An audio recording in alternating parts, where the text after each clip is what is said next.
Hi there, just a short video. I'm going to be sharing the book highlights I took from reading The Death of Ivan Ilyich, written by Fyodor Dostoevsky. It's as if I'd been going downhill when I thought I was going uphill. What is this? Can it really be death? And an inner voice would reply, yes, that's what it is. What is this torture for? And the voice would reply, it's just there. It's not for anything. Above and beyond this there was nothing. From the very onset of his illness, since the first time he had driven round to see the doctor, his life had divided itself into two opposites and alternating moods, either despair and the anticipation of a horrible, incomprehensible death, or hope, accompanied by an obsessive fascination for the workings of his body.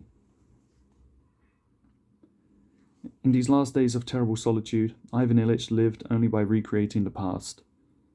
Images of his past life came back to him one after another. Life, a series of increasing sufferings, flies ever faster towards its end, the most terrible suffering. It occurred to him that what had once seemed a total impossibility, that he had not lived his life as he should have done, might actually be true. He made an attempt at defending these things for himself, and suddenly he sensed the feebleness of what he was defending. There was nothing to defend. Next morning, when he saw his servant, then his wife, then his daughter, then the doctor, their every movement and every word bore out the terrible truth that had been revealed to him during the night.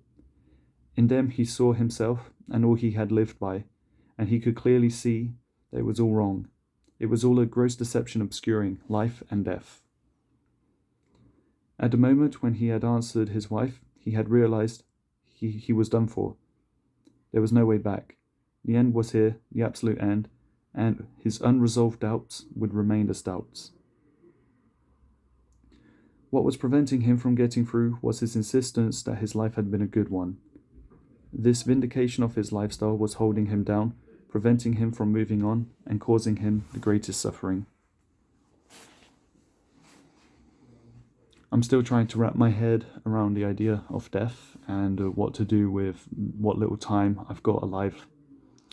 So this book is a very chilling and real reminder of this thing that we all are going to face at some point at the end of our lives.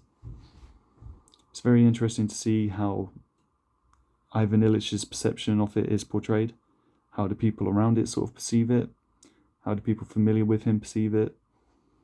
It's interesting to get all of these perspectives on what is just one death in the middle of something that happens over and over every day, all over the world. The end of the book does have a few extra very short chapters showing other characters facing their own deaths in different ways, but it all serves to at least give an idea, paint a picture for something which we all have to contend with. And I think it's important to remember these things. No point trying to hide it like this character did in the book. So yeah. Alright, so that's just my book highlights and book review for The Death of Ivan Ilyich. By the way, do check out the playlist that I've made with all my other book reviews in case you want to see what else I've got to say about books.